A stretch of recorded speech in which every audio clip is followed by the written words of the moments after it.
when it's come for a leader to take a decision, basically on one of the side want to help company to create, produce and get the deadline done. At the same time, they also want to help their subordinates, their people who are working under them, that so that they are more and grow and can learn and can give. At the same time, they are able to select the right direction in their life.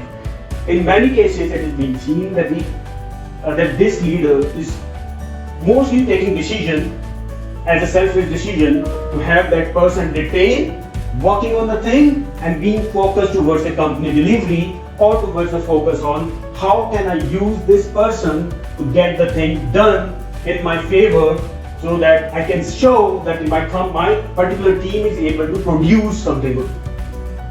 In longer term, what do you think? This person who is working with you is going to face a problem in terms of demotivation in the work because this is something which is not aligned to them, or they are facing, okay, what's the life that is going on? We are just working on this.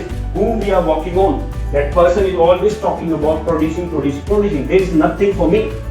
And once you shift as a leader, once you shift your way of talking towards them, and you have and complete focus, how can I help this person to achieve more so that I can deliver more also, in the sense that it is aligned to their values and they are able to understand how this particular thing where they are working is aligned to their values. In case they found there is something else in their desire, they want to go to someone else, some other place, they want to have a different career. So think of it, as a leader, you have enabled that person. That person is always happy to work with you. Even till the time that person haven't moved, he be happy to solve your problems in terms of your company productions, in terms of your own making your own things simplified, which could be a system or process, and they will be very happy to help you out solve the problem. At the end, if you think, anyone in any organization is not permanent. It's not permanent. Either they leave because of frustration or they leave because of inspiration. At the same time, the only difference is when they leave because of frustration, there will be no connection with the people.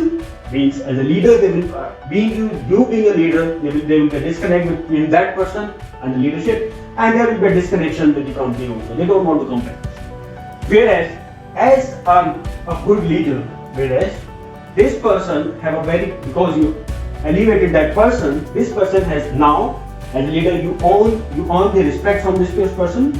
At the same time, the company has earned the respect for that person, from that person.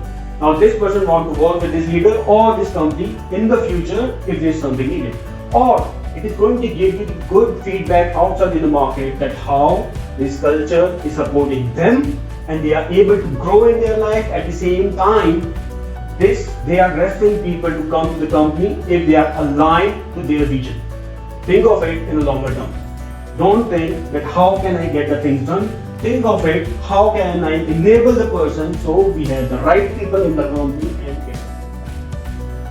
Now, from the knowledge which I shared, you know very well what is the difference between a bad leadership and a good leadership. But knowing it and implementing it is a completely different way, because it's not something which is like picking a thing from here to there. It's about your whole mind game, that how you are able to manage your emotions with respect to the work, with your emotions and with your actually inspiration with respect to the person, and your inspiration with respect to your goal in long term. All need to be managed at the same time. You have to manage what is going on right now. This is not something which is completely logical. This is something which is a complete thing which you can control from your mind, from your emotions, practicing things. It's not like taking a ball from this end to that end.